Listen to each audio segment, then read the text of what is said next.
বন্ধুরা, আমি চৈতালি ন্যাচারাল ভ্লগের পক্ষ থেকে সকল বন্ধুকে জানাই আমার আন্তরিক প্রীতি, শুভেচ্ছা এবং অভিনন্দন। বন্ধুরা, আজও আমি শ্রী শ্রী মায়ের কথা বলবো। শ্রী শ্রী মায়ের কথা প্রসঙ্গে ডক্টর উমেশচন্দ্র দত্ত কি বলছেন, আসুন বন্ধুরা শুনে নিন।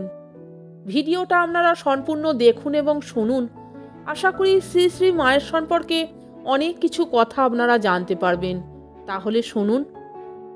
জয়রামবাটিতে মা একদিন বলিলেন, দেখো বাবা, ছেলেবেলা দেখতুম আমারই মতো একটি মেয়ে সর্বদা আমার সঙ্গে সঙ্গে থেকে আমার সকল কাজে সহায়তা করত, আমার সঙ্গে আমোদ আহ্লাদ করত। 10-11 বছর বয়স পর্যন্ত এরকম হতো। একদিন মা বলিলেন, ঠাকুর চলে যাবার কিছুকাল পর থেকে প্রায়ই দেখতুম দাড়ি টাড়িওয়ালা এক সন্ন্যাসী আমাকে পঞ্চতপা করবার কথা বলতেন। প্রথম আমি তেমন খেয়াল করিনি পঞ্চতপা কি, তাও তত জানতুম না। তিনি ক্রমেই পীড়াপিড়ি করতে লাগলেন। তারপর যোগেনকে পঞ্চতপার কথা জিজ্ঞাসা করায় যোগেন বললে, বেশ তো মা, আমিও করব। পরে পঞ্চতপার জোগাড় করা হলো। তখন বেলুড়ে নীলাম্বরবাবুর বাড়িতে চারিদিকে ঘুঁটের আগুন, উপরে সূর্যের প্রখর তেজ। প্রাতে স্নান করে কাছে গিয়ে দেখি আগুন গম গম করে জ্বলছে। প্রাণে বড়ই ভয় হলো, কি করে ওর ভিতর যাব আর সূর্যাস্ত পর্যন্ত সেখানে বসে থাকব। পরে ঠাকুরের নাম করে ঢুকে দেখি আগুনের কোনো তেজ নেই। এভাবে 7 দিন কাজ করি, কিন্তু বাবা, শরীরের বর্ণ যেন কালো ছাই হয়ে গিয়েছিল। এরপর আর সে সন্ন্যাসীকে দেখি নাই। আমি জিজ্ঞাসা করিয়াছিলাম, মা, ঠাকুর বলেছেন যারা তার কাছে যাবে তাদের শেষ জন্ম, আপনার কাছে যারা আসবে তাদের কি হবে? বন্ধুরা, এখানে আমি বলতে ডক্টর উমেশচন্দ্র দত্তকে বোঝানো হয়েছে। তিনি শ্রী শ্রী মায়ের কথা প্রসঙ্গে এই কথাগুলি বলেছেন। মা বললেন, কি আর হবে বাবা, এখানেও তাই হবে। আমি বললাম, মা, আপনার কাছ থেকে যারা মন্ত্র নিয়েছে তারা যদি কোনো রকম জপ তপ না করে তবে তাদের পরিণাম কি হবে? মা বললেন, কি আর হবে, তোমরা অত ভাবনা করো কেন? মনের বাসনা কামনা যা আছে পূরণ করে নাও, পরে রামকৃষ্ণ লোকে গিয়ে চির শান্তিভোগ করবে। ঠাকুর তোমাদের জন্য নতুন রাজ্য তৈরি করেছেন। একটি ভক্ত একদিন উদ্বোধনে মাকে প্রণাম করিবার সময় বলিলেন যে তাহার স্ত্রী মন্ত্র ভুলিয়া গিয়াছেন, কিন্তু তাহাকে পুনরায় কলিকাতা আনাও তাহার পক্ষে কষ্টসাধ্য।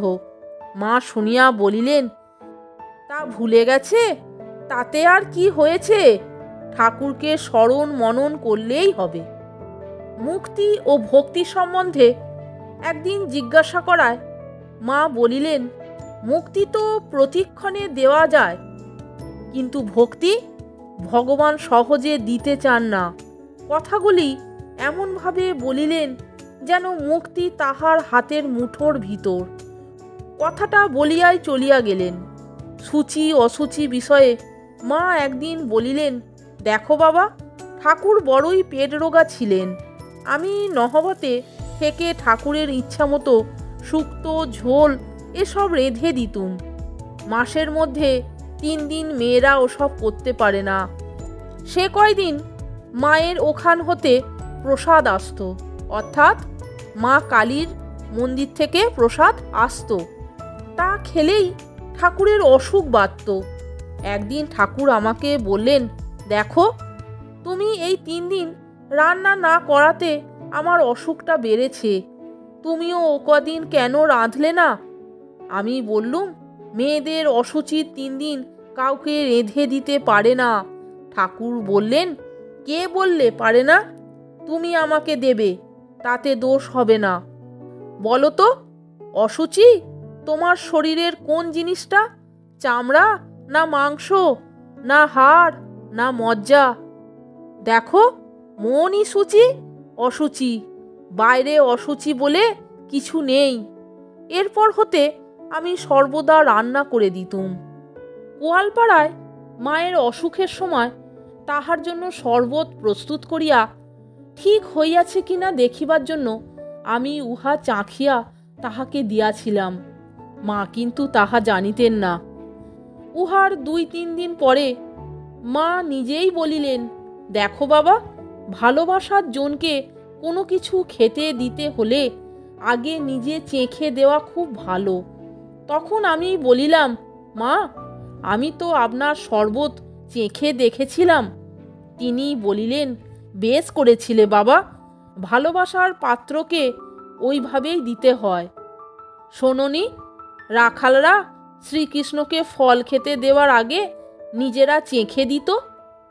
একদিন তাহাকে জিজ্ঞাসা করিলাম, মা, রাস্তাঘাটে কোনো কোনো লোককে দেখা মাত্র মনে হয় যেন তারা বিশেষ পরিচিত। পরে পরিচয়ে জানতে পারি তারা ঠাকুরের বা আপনার ভক্ত। হঠাৎ দেখলে অত পরিচিত বলে বোধ হয় কেন? মা বলিলেন, ঠাকুর বলতেন, কলমির দল একটি ধরে টানলেই সবগুলি নাড়াচাড়া পড়ে। সব যে এক গাছের শাখা প্রশাখা। আর একদিন জিজ্ঞাসা করিলাম, মা, অন্যান্য অবতারগণ নিজ নিজ শক্তির পরে দেহ রক্ষা করিয়াছেন, কিন্তু এবার আপনাকে রাখিয়া ঠাকুর পূর্বে চলিয়া গেলেন কেন? মা বলিলেন, বাবা, জানো তো, ঠাকুরের জগতের প্রত্যেকের উপর মাতৃভাব ছিল। সেই মাতৃভাব জগতে বিকাশের জন্য আমাকে এবার রেখে গেছেন। তাহলে বন্ধুরা, ভিডিওটা আপনারা সম্পূর্ণ দেখলেন তো এবং শুনলেন তো শ্রী শ্রী মায়ের কথা। শ্রী শ্রী মায়ের কথা প্রসঙ্গে ডক্টর উমেশচন্দ্র দত্ত কি বলেছেন। ভিডিওটা বন্ধুরা আপনাদের যদি ভালো লাগে তাহলে একটা লাইক, কমেন্টস এবং আমার চ্যানেলটিকে সাবস্ক্রাইব করে আমার পাশে থাকবার অনুরোধ করলাম। এই রকম আরও অনেক ভিডিও পেতে বন্ধুরা প্লিজ আমার চ্যানেলের ভিডিওগুলো আপনারা একটু দেখুন। আশা করি আপনাদের উপকারেই লাগবে এবং ভালোও লাগবে। আপনারা সকলে ভালো থাকবেন, সুস্থ থাকবেন। আমি আবার আসছি পরের দিন অন্য কোনো ভিডিও নিয়ে। ভিডিওটা সম্পূর্ণ দেখার জন্য আপনাদের আমি অসংখ্য ধন্যবাদ জানাচ্ছি। জয় শ্রী শ্রী মা, জয় মা শারদা, জয় মা জগদ্দম্বা, জয় মা জগৎ জননী, জয় গুরু, জয় গুরু, জয় গুরু।